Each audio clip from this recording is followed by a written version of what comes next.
السلام علیکم ورحمۃ اللہ وبرکاتہ۔ کیا حال چال ہے؟ خیر خیریت سے ہیں؟ آپ دیکھ رہے ہیں میرے یوٹیوب چینل ایز اے پاک بلاگ۔ ہر دفعہ کی طرح اس دفعہ بھی آپ سے ایک درخواست محبت بھری، اگر آپ میرے چینل پہ نئے ہیں تو میرے چینل کو سبسکرائب کر دیں اور بیل کے آئیکن کو پریس کر دیں تاکہ میری ہر آنے والی ویڈیو آپ کو مل جائے۔ آلموسٹ سبھی لوگوں کے پسندیدہ اینکر جناب عمران ریاض صاحب کا پہلا انٹرویو جو ہے وہ پہلی پوڈ کاسٹ جو ہے نشر ہو گئی ہے۔ وہ پوڈ کاسٹ جو ہے ان کے وکیل بھی ہیں، بچپن کے دوست بھی ہیں، اور بہت اچھا ساتھ نبھایا ان کی گمشدگی میں، اچھا کیس لڑا اور اللہ پاک نے ان کی مدد کی اور عمران ریاض صاحب خیر و عافیت کے ساتھ باہر آ گئے۔ بہت مشکل ہوتا ہے 142-43 دن قید میں رہنا، اور پھر عمران ریاض صاحب کا جو انٹرویو میں نے سنا وہ تقریباً 1 گھنٹے سے اوپر، 1 گھنٹہ 20 منٹ کا انٹرویو تھا۔ انہوں نے یہ کہا کہ اپنوں کی دیے ہوئے زخم جو ہیں وہ بھرتے نہیں ہیں، مجھے اپنوں نے قید کیا، اور اس بات پر ان کو تھوڑا افسوس بھی تھا کہ ایسا کیا کیا میں نے کہ مجھے اتنے دن تک اپنے چاہنے والوں سے، اپنے دوست احباب سے، ماں باپ سے محروم رکھا گیا۔ میں تو آئین قانون کی بات کرنے والا ہوں اور کرتا رہوں گا، یہ میرا کام ہے، اور ہمیشہ قانون کے دائرے میں، آئین کی دائرے میں رہتے ہوئے میں نے کام کیا، اس میں کوئی ڈھکی چھپی بات نہیں۔ کوشش کی وہ بات کی جائے جو حق ہے، چاہے وہ کسی کے بھی حوالے سے ہو۔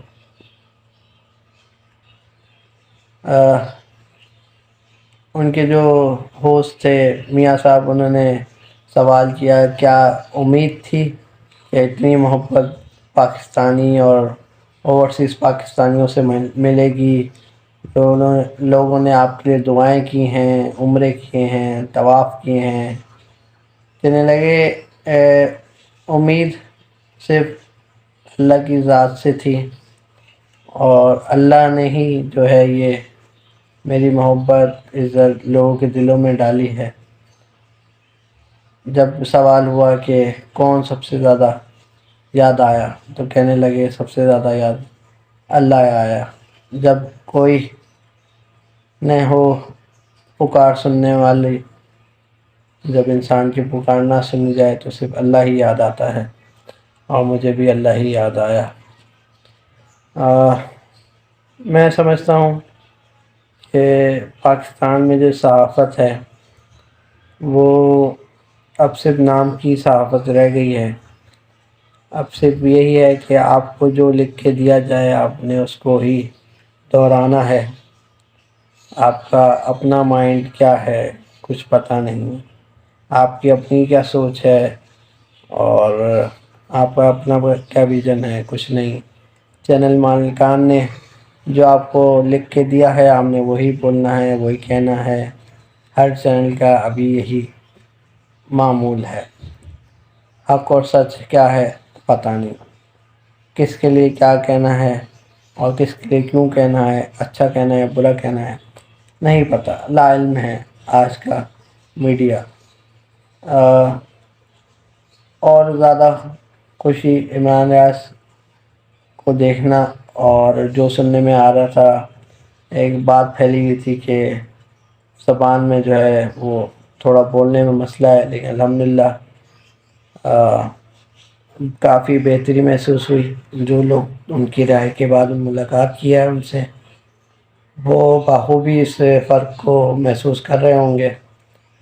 میاں صاحب نے پوچھا، ان کے جو وکیل ہیں، ہوسٹ بھی تھے، کہ لوگوں کا سوال کہ زبان میں لکنت آپ کی آ چکی ہے، رہنے لگے۔ یہ بھی اللہ کے فضل و کرم سے اللہ کی کتاب قرآن مجید جب میں نے پڑھا اور پڑھتا رہا، سمجھتا رہا، تو مجھے جو ہے وہ بہت فائدہ ہوا، میری زبان کو فائدہ ہوا۔ اور جب ایک سوال پوچھا کہ کیا سمجھتے ہیں جو یہ نظام چل رہا ہے خواتین کے ساتھ جس طرح سے ہو رہا ہے، تو عمران ریاض صاحب نے بہت زبردست بات کی، اور وہ بات جو ہے وہ ہلا دینے والی ہے اگر کوئی سمجھے تو۔ انہوں نے کہا آپ بتائیں گے کہ پہلا قتل جب دنیا بنی تو کس کا کیا؟ جی ہاں، انہوں نے بتایا کہ پہلا قتل جو ہاجوج اور ماجوج کے درمیان ہوا تھا۔ اس کے بعد انہوں نے کہا کہ دوسرا، تیسرا، چوتھا، پانچواں، 10واں، 12واں، 13واں قتل جو ہوا کیا آپ کو یاد ہے؟ تو میاں صاحب ہنسنے لگ گئے، وکیل جو تھے، کہتے ہیں نہیں۔ تو کہا اسی طرح سے جب آج جو ہے ایک جماعت کے ساتھ ہو رہا ہے کہ ان کی خواتین، بزرگ، بچوں والی عورتیں جس طرح سے حراست میں رکھا ہوا ہے، ایک کیس کے بعد دوسرا کیس، دوسرے کے بعد تیسرا، تیسرے کے بعد چوتھا، رہائی ملے پھر گرفتار، رہائی ملے پھر گرفتار، آپ یہ سمجھ لیں کہ یہ چیز یاد رکھی جائے گی، اور ان کے بعد والوں کے ساتھ جو ہوگا وہ کسی کو یاد نہیں رہے گا، کیونکہ جو اسٹارٹ ہوتی ہے وہی چیز یاد رہتی ہے، باقی آنے والوں کے ساتھ جو ہوگا، یہ پیشن گوئی بھی ہے ان کی کہ جو آنے والے دور میں آنے والے سیاستدانوں کے ساتھ، ان کی جماعت کی خواتین کے ساتھ یا بچے بوڑھوں کے ساتھ جو ہوگا وہ یاد نہیں رکھا جائے گا،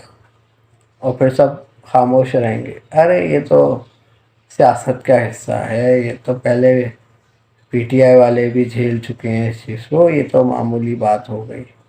ہو سکتا ہے کوئی اس بات کا ذکر بھی نہ کرے، لیکن ایسا ہوگا، یہ ایک میں سمجھتا ہوں انہوں نے پیشن گوئی کی ہے کہ ان فیوچر ایسا ہوگا۔ بہرحال انہوں نے پاکستانی چاہنے والے اور غیر ملکی پاکستانی جتنے بھی ہیں جو ان سے محبت کرتے ہیں، سب کا بہت شکریہ ادا کیا، اور تمام صحافی جو ڈٹے رہے عمران ریاض صاحب کے ساتھ ان کا شکریہ ادا کیا، اور مہر عباسی، کاشف عباسی اور طارق متین صاحب اور سمیع ابراہیم صاحب، اور اللہ بھلا کرے زبردست اینکر عارف حمید بھٹی صاحب، کیا نام ہے، صدیق جان صاحب، ان سب کے لیے بہت شکریہ ادا کیا کہ یہ سب میرے ساتھ ڈٹے رہے۔ انہوں نے کہا اور بھی بہت ساری شخصیات تھیں صحافی برادری میں جو میرے ساتھ ڈٹے رہے اور میرا ساتھ دیا میری گمشدگی میں، لیکن جب کہا کہ آگے کیا کرنا ہے، 6 جگہ سے جاب ختم ہوئی، اب کیا فیوچر ہے، کیا کرنے کا ارادہ ہے، تو کہنے لگے کہ دیکھتے ہیں، اللہ بادشاہ ہے کہ اب ہم کس طرف کو جاتے ہیں۔ ایک سوال کیا کہ کوئی شرمندگی، کوئی تھوڑا سا ندامت کہ کیوں؟ کہنے لگے ہاں کبھی سوچتا ہوں، لیکن پھر سوچتا ہوں کہ ایک جان ہے وہ بھی اللہ کو دینی ہے، تو میں اللہ کو کیا منہ دکھاؤں گا۔ بہرحال بہت ایموشنل والا انٹرویو تھا اور ہونا بھی چاہیے تھا۔ ایک چیز اور میں یہ کہنا چاہتا ہوں کہ ایک بہت بڑا صحافی جو بازیاب ہو گیا، اس سے بھی بڑا صحافی ارشد شریف، اگر وہ بھی قید میں رہتے اور پھر رہا ہو جاتے تو بہت ہی اچھا ہوتا۔ ان کا جانا جو ہے وہ بہت نقصان دہ ہے ہماری صحافت کے لیے، اور ایک اچھے جرنلسٹ جو ہیں وہ اس ملک میں بہت کم ہیں، گنتی کے اب نام رہ گئے ہیں، باقی جو ہیں سب جو ہے وہ اپنے ضمیر کا سودا کرنے کے لیے تیار بیٹھے رہتے ہیں۔ طارق متین صاحب کا انہوں نے شکریہ بھی ادا کیا، اور یہ بھی ایک ریکویسٹ کی تمام اپنے چاہنے والوں سے کہ ان کے بیٹے کے لیے دعا کریں۔ تو بہرحال میں بہت کم لوگوں کو پتہ تھا کہ ان کے بیٹی کی طبیعت ٹھیک نہیں ہے، اور طارق متین صاحب نے اپنے بلاگ میں کبھی بھی بیٹے کے صحت کے حوالے سے کبھی دعا کی ریکویسٹ نہیں کی۔